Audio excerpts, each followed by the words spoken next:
Welcome back to another UFC fight prediction video. In this video, I'll be predicting the fights for UFC 222 Cyborg versus Kunitskaya.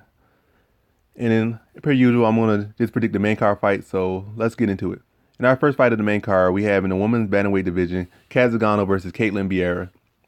And Vieira is a nice prospect, pretty young, up-and-comer in the division, and she's like pretty much in a good position to make waves in the division. She has a very well-rounded skill set. She has a nice size for the weight class, and I think she could get even bigger possibly as she progresses in the weight class. She has good striking, good grappling, good submission skills, so she's an all-around fighter.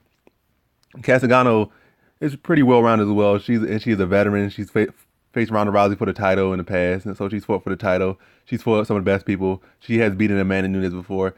She has a lot of heart. She has good grappling. I say she will have the better grappling in this fight. The striking, she probably will give up some advantages in the grappling, but they're both strong. But I think Zingano's grit and determination, along with her strength, will allow her to get the better exchanges in grappling.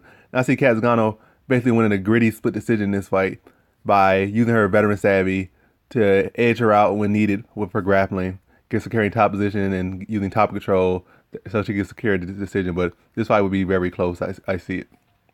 Then our next fight in the heavyweight division, we have Struve versus Arlovski, and two fighters that are up and down.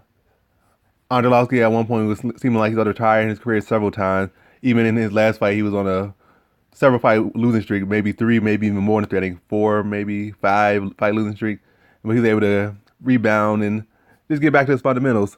And whether he'll keep that same get back to his fundamentals in this fight, that could serve him well. But as up and down as he is, we don't know. And as he's getting older, he's not longer a fighter in his 20s, definitely long been in the UFC and been in MMA for decades, at least at least a decade, almost probably 15, 16, 17 years. So he's not getting any younger. Struve has been in the game for a long time as well, starting in MMA very young, was in the UFC very young.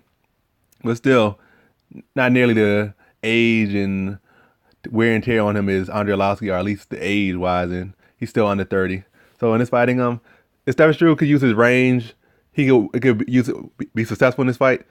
If definitely if he could tag Arlovski, because Arlovski's chin isn't the best, he could definitely have some moves for himself. But you kind of worry about these fighters. It's about who wants it more and who will make the smart moves, and they both tend to make pretty bad decisions in fights. Struve doesn't really use his range a lot of times. Arlovski doesn't protect his chin, sometimes blows out his gas tank. So it's kind of 50-50 based on who's going to make the smart move. It could go either way easily.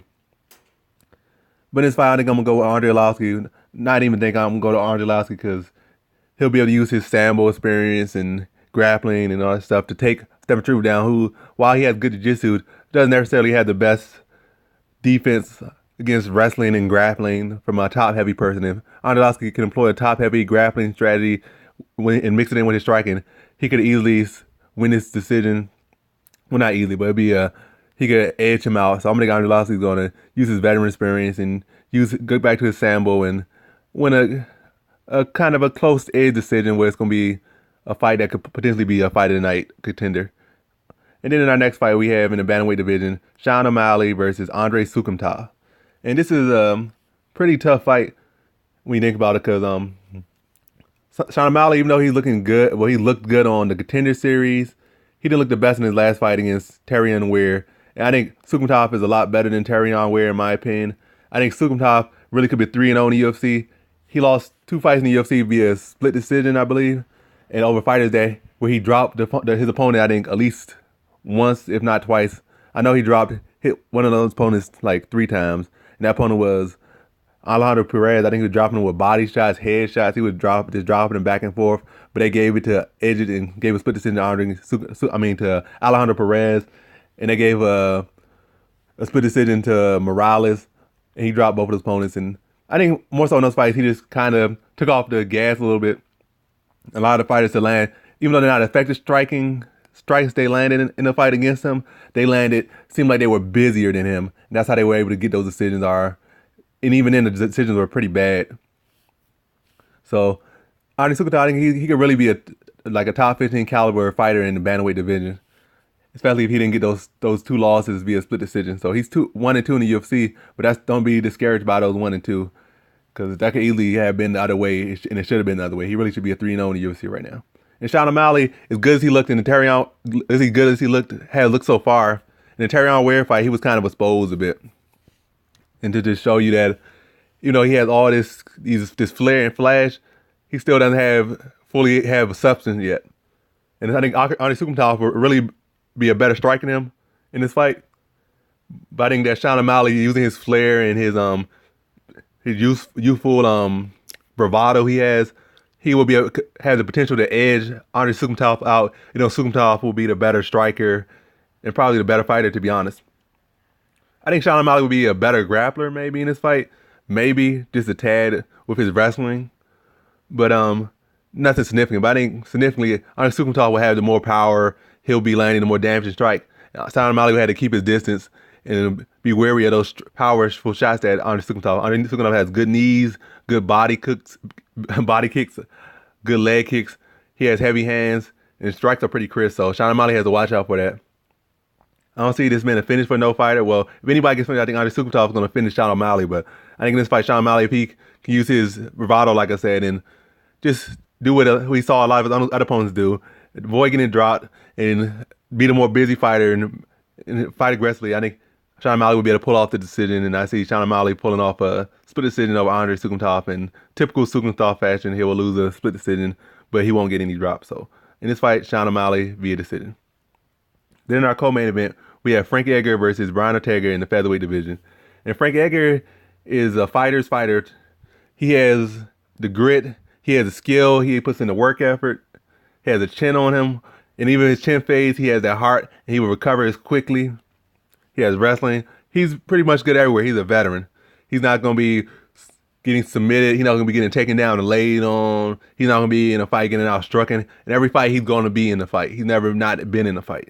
He's always competitive. And he doesn't have no real weak areas, like I've been saying. And then Brian Ortega, nice, new, hot prospect. And really not even going to say prospect. He's a contender. He could very well beat anybody in the division on any given night. I'm not saying will beat anybody, but he's that much of a threat that he could beat anybody. If he gets his hands on you, he can submit you. If he stands with you, he has a chance he could knock you out. So he's good everywhere. But while I say is he as savvy as Frank Edgar everywhere? No, but on submissions, definitely. He's pretty much got to step up on just about everybody in the sport right now as far as submission, on just about everybody. Maybe not those BJJ champions and legends, but just about everybody else, he has to step up on them in grappling. So this fight, Frank Edgar is going to use his footwork as he usually does. He's going to try to mix it up, mixing his wrestling, but what kind of comes in the danger area kind of comes in, at least for the early rounds, while Frank Edgar is still fresh and moving around and can't really be caught by nothing. Like no strikes or anything, where he's not going to be getting caught by too many strikes early on. Well, how would the submissions come into effect? That's kind of the X factor. If Frank Edgar tries to shoot him for a takedown, will Brian Ortega be quick to catch his neck? I think Frank Edgar is definitely a caliber above Cus Swanson overall. Cus Swanson might be the better striker, but I think Frank Edgar is a significantly better fighter, as is shown when they fought. Frank Edgar decimated Cus Swanson. Brian Ortega submitted him way easier and with less time, but Frank Edgar didn't really have a hard time at all with Cus Swanson. So it's definitely gonna be a harder fight for Brian Ortega. In this fight, I think Brian Ortega's submission will come to play. But I think Frank Edgar will be able to defend most of those submissions. But I think what's actually gonna be the X factor is Brian Ortega being the Brian Ortega, his presence, his will to win. That's what it is. His will to win. That's what it is. Because he could come back from fights losing and win via knockout. He always seems to come back from fights, whether it be by knockout or submission or whatever he needs to win. So it's just off. If Frank Edgar is able to survive the submissions and fend them off on the striking, Brian Ortega will keep coming to the final bell. So how will Frank Edgar deal with that? I think that's gonna be a hard fight for Frank Edgar, because he won't be able to really rest on wrestling if he gets clipped in this fight. Because if he gets clipped and tries to go for wrestling, he'll be in his most dangerous area. He'll be susceptible to those guillotines, be susceptible for sweeps, be susceptible for triangle chokes. He'd be susceptible for a lot of stuff. Especially if he ends up on bottom, or matter of fact, any position he lands on, if he's not in his right mind, like he's discombobulated, he'll be in the water with the sharks if he's not in his full mind when he's fighting Brian Ortega. So this is a dangerous fight for Frank Edgar for the whole fight. I honestly think Frank Edgar will be able to finish Brian Ortega, but I definitely think Frank Edgar can school Brian Ortega to the potential like he did with Yair Rodriguez. Rodriguez was supposed to be so talented on the feet, but Frank Edgar just took him down and schooled him. But that's not the same fight. Brian Ortega is a grappler, so he won't be able to do that necessarily do that, but he might be able to shut him down. So, but in this fight, I'm gonna go with Brian Ortega. I think Brian Ortega has all the tools. He has the size. He has the will to win. That's the most important thing. He has the heart. His chin is pretty decent. I don't know how great it is, but it's been holding up pretty well. And I think he'll be able to pretty much try to cut Frank Edgar off as much as possible. Frank Edgar will have his moments. He'll definitely was scared a takedown. But I think the whole time, everything that Frank Edgar does, Brian Ortega will have a counter to it. If he goes for a takedown, he'll be going for submissions. And then if he can't get a submission, he'll be trying to get sweeps or trying to get a stand-up. And then as soon as he get back up, he'll keep coming Frank Edgar, going to Frank Edgar's body, going to Frank Edgar's head. And I see Brian Ortega with a third-round submission win over Frank Edgar. And then in our main event, we have Chris Cyborg versus Yana Kunitskaya and Kunitskaya.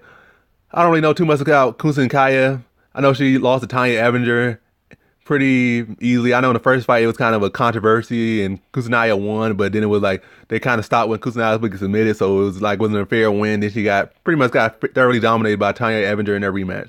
So I don't really think Kunitskaya should be even talking about fighting Chris Cyborg, let alone fighting Cyborg. But that's the MMA game. And the women's featherweight division is weird right now.